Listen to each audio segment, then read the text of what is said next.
గోళ్ళు కొరికే అలవాటు కొంతమందికి ఉంటుంది. స్ట్రెస్, యాంగ్జైటీ వల్ల కొంతమంది కొరుకుతూ ఉంటారు. సైకలాజికల్ ట్రబుల్స్ ఉన్నవారు కూడా గోళ్ళు కొరుక్కుంటూ ఉంటారు. కొంతమంది ఎప్పుడన్నా ఆలోచనలు రానప్పుడు కూడా మైండ్ పని చేయాలని అట్లా పెట్టి కొరుక్కోవటం అలవాటైపోయి ఆలోచిస్తూ ఉంటారు. కొంతమందికి గోళ్ళు తీసుకోవడం నెయిల్ కట్టర్స్ లేక నోటితో గోళ్ళు కొరుక్కోవడం అలవాటై తీసుకుంటూ ఉంటారు. ఇట్లా కొరకటం వల్ల మరి గోరు కింద మట్టి భాగాల్లో అందులో క్రిములు ఉంటాయి. ఇవన్నీ లోపలికి వెళ్ళిపోయి ఇన్ఫెక్షన్స్ వచ్చే అవకాశం ఉంటుంది. చిగురు గోరు మొత్తాన్ని చిగురు బయటపడేటట్టు కొరికేస్తారు.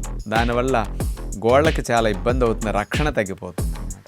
గోళ్ళు కొరికే అలవాటు మానేయాలి అంటే గోరింతాకు కోసుకొచ్చేసి దాన్ని రుబ్బి గోరింతాకుని వేళ్ళకు పెట్టేసుకుంటే గోరింతాకు వాసన చాలామంది గిట్టదు.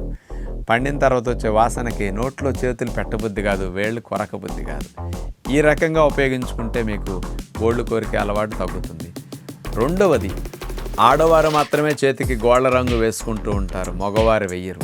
కానీ నెయిల్ పాలిష్ అనేది గోళ్ళు కొరికే అలవాటు ఉన్న వారికి కాస్త వేసేస్తే ఆ గోళ్ళ మీద ఉన్న రంగుకి, ఆ కెమికల్ ఎఫెక్ట్కి మనకు నోట్లో పెట్టుకున్న కొరకు బుద్ధి కాదు, ఆ వాసన వేరేగా ఉంటుంది కదా.